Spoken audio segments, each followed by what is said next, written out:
வணக்கம். காலை நேர பிரதான செய்திகள். விரிவான செய்திகளுக்கு செல்லும் முன்னர் முதலில் தலைப்புச் செய்திகள். பன்னாட்டு நிறுவனங்களினால் பாதிக்கப்பட்ட விவசாயிகளை பாதுகாக்க நடவடிக்கை, ஜனாதிபதி உறுதி. உயர்தர பரீட்சை பெறுபவர்கள் வெளியாகியுள்ளன. யாழில் இணைய குற்ற விசாரணை பிரிவு ஆரம்பம். நுவரேலியாவில் மின்சாரம் தாக்கி முதியவர் பலி. 2024 ஆண்டுக்கான கல்வி பொருத்தராதர உயர்தர பரீட்சை பெறுபவர்கள் வெளியாகியுள்ளன. www.donets.lk என்ற பரீட்சைகள் திணைக்களத்தின் உத்தியோகபூர்வ இணையதளத்தில் பெறுபவர்களை பார்வையிட முடியும். கடந்த ஆண்டு நவம்பர் 25 முதல் டிசம்பர் 20 வரை கல்வி பொருத்தராதர உயர்தர பரீட்சை நடைபெற்றது. உயர்தர பரீட்சைக்கு மொத்தம் 3,33,185 பரீட்சார்த்திகள் தோற்றியுள்ளார்கள். அதில் 2,53,390 பேர் பாடசாலை விண்ணப்பதாரர்கள் மற்றும் 79,795 பேர் தனியார் விண்ணப்பதாரர்கள் ஆவார். நாடு முழுவதும் 2,312 மத்திய நிலையங்களிலும் 319 ஒருங்கிணைப்பு மையங்களிலும் காப்போத்த உயர்தர பரீட்சைகள் நடைபெற்றமை குறிப்பிடத்தக்கது. கல்வி பொருத்தராதர உயர்தர பரீட்சை பெறுபவர்கள் நேற்றைய தினம் வெளியிடப்பட்டது என்று பரீட்சைகள் ஆணையாளர் நாயகம் அமத் ஜெயசுந்தர தெரிவித்துள்ளார். கடந்த ஆண்டு நவம்பர் 25 முதல் டிசம்பர் 20 வரை கல்வி பொருத்தராதர உயர்தர பரீட்சை நடைபெற்றது. உயர்தர பரீட்சைக்கு மொத்தம் 3,33,185 பரீட்சார்த்திகள் தோற்றியுள்ளார்கள்.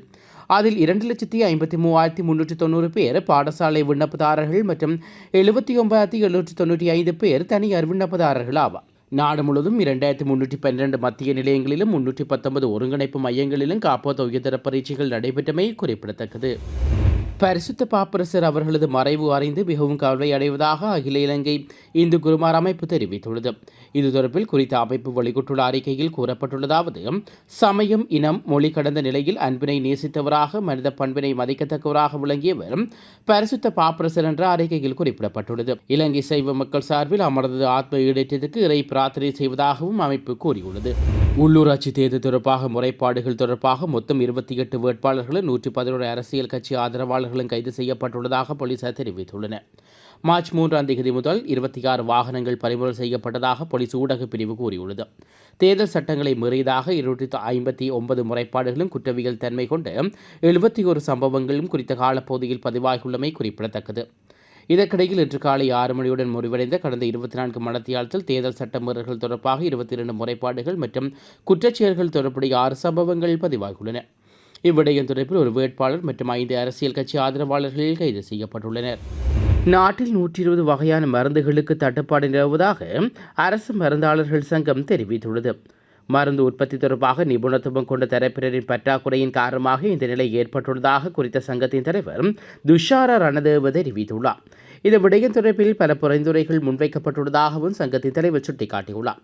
எனினும் அவை தொடர்பில் கலந்துரையாடுவதற்கேனும் தற்போதைய சுகாதார அமைச்சர் தயாராக இல்லை என அரசு மருந்தாளர்கள் சங்கத்தின் தலைவர் துஷார ரணதேவ குறிப்பிட்டுள்ளார். கிழக்கு ஊவா, மத்திய, வடக்கு மற்றும் வடமத்திய மாகாணங்கள் மற்றும் ஹம்பாந்தோட்டை மாவட்டங்களுக்கு பலத்த மின்னல் எச்சரிக்கை விடுவிக்கப்பட்டுள்ளது. இதன்படி மேற்கண்ட பகுதிகளில் உள்ள பொதுமக்கள் எச்சரிக்கையாக இருக்குமாறும் வளிமண்டல திணைக்களம் தெரிவித்துள்ளது. இடியுடன் கூடிய மழை பெய்யும் போது அந்த பகுதிகளில் தற்காலிகமாக பலத்த காற்று வீசக்கூடும் எனவும் வளிமண்டல திணைக்களம் கூறியுள்ளது. மின்னல் அபாயங்களை குறைப்பதற்கு தேவையான நடவடிக்கைகளை எடுக்குமாறு வளிமண்டல திணைக்களம் பொதுமக்களை அறிவுறுத்தியுள்ளது. பன்னாட்டு நிறுவனங்களால் பாதிக்கப்பட்ட விவசாயிகளை பாதுகாக்க அரசாங்கம் தேவையான நடவடிக்கைகளை எடுக்கும் என ஜனாதிபதி அனுரகுமார் திசாநாயக்க தெரிவித்துள்ளார். உள்ளூராட்சி மன்ற தேர்தலுக்காக பிரச்சாரத்தின் ஒரு பகுதியாக புத்தளத்தில் தேசிய மக்கள் சக்தி ஏற்பாடு செய்திருந்த பொதுக்கூட்டத்தில் உரையாற்றும் போதே ஜனாதிபதி இதனை கூறியுள்ளார். இதன்போது பன்னாட்டு நிறுவனங்களால் விவசாயிகள் சுரண்டப்படக்கூடாது எனவும் ஜனாதிபதி தெரிவித்துள்ளார்.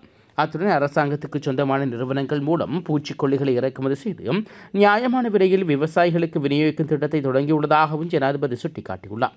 ஒரு பொறுப்பான அரசாங்கமாக பெரிய நிறுவனங்களினால் விவசாயிகள் பாதிக்கப்படுவது பாதுகாக்க நடவடிக்கை எடுக்கப்பட்டு வருவதாகவும் ஜனாதிபதி கூறியுள்ளார்.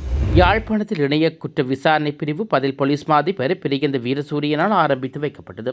வடக்கு மாகாணத்தில் இணைய குற்றங்கள் தொடர்ச்சியாக அதிகரித்து வந்தன. இதனால் இணைய குற்றங்கள் தொடர்பான முறைப்பாடுகளை முன்வைப்பதற்காக கொழும்பு செல்ல வேண்டிய தேவை ஏற்பட்டது. எனவே இந்த விடயம் தொடர்பில் போலீசாரால் முன்வைக்கப்பட்ட கோரிக்கைக்கு அமைய யாழ்ப்பாணத்தில் இணைய குற்ற விசாரணை பிரிவு ஆரம்பித்து வைக்கப்பட்டுள்ளது. கந்தப்பளை புதிய வீதி பகுதியில் மரக்கறி தோட்டத்தை காட்டு விலங்கிலிருந்து பாதுகாப்பதற்காக பாதுகாப்பு வேலியில் இணைக்கப்பட்ட மின்சார இணைப்பில் சிக்கி இன்று காலை ஒரு முதியவர் உயிரிழந்துள்ளார். கந்தப்பளை புதிய வீதி பகுதியில் மரக்கரை தோட்டத்தை காட்டு விலங்குகளிலிருந்து பாதுகாப்பதற்காக பாதுகாப்பு வேலியில் இணைக்கப்பட்ட மின் இணைப்பில் சிக்கி இன்று காலை ஒரு முதியவர் உயிரிழந்துள்ளார். இச்சம்பவம் கந்தப்பளை புதிய வீதி பகுதியைச் சேர்ந்த செல்லப்பெருமாள் என்ற முதியவரே உயிரிழந்துள்ளார். குறித்த முதியவர் நீண்ட காலமாக விவசாய தோட்டத்தில் தற்காலிகமாக குடிசை ஒன்றினை அமைத்து தங்கியிருந்து தினமும் தொழில் புரிந்து வந்தவர் எனவும் வழக்கம்போல் இன்று தொழில் செல்வதற்கு காலை விவசாய தோட்டத்துக்கு சென்றதாகவும் அருகில் வசிப்பவர்கள் தெரிவித்துள்ளார்கள். இந்நிலையில் குறித்த சம்பவம் தொடர்பாக மேலதிக விசாரணைகளை போலீசாரின் நிறைவேறிய தடவியல் போலீசார் இணைந்து முன்னெடுத்து வருகின்றார்கள். தொடர்ந்து 2வது நாளாக தொடரும் இந்தியா பாகிஸ்தான் பரஸ்பர துப்பாக்கி பிரயோகம். 2வது நாளாகவும் இந்தியாவுக்கு பாகிஸ்தான் இடையே பரஸ்பர துப்பாக்கி பிரயோகம் தொடர்வதாக செய்திகள் வெளியாகியுள்ளது. பாகிஸ்தானின் ராணுவ நிலைகளிலிருந்து நடத்தப்பட்ட துப்பாக்கி பிரயோகங்களுக்கு பதிலளித்துள்ளதாக இந்திய ராணுவம் அறிவித்துள்ளது. இத்துடன் காலை நேர பிரதான செய்திகள் நிறைவு பெறுகிறது. தொடர்ந்து நாளை காலை பிரதான செய்திகளோடு இணைந்து கொள்வோம். நன்றி.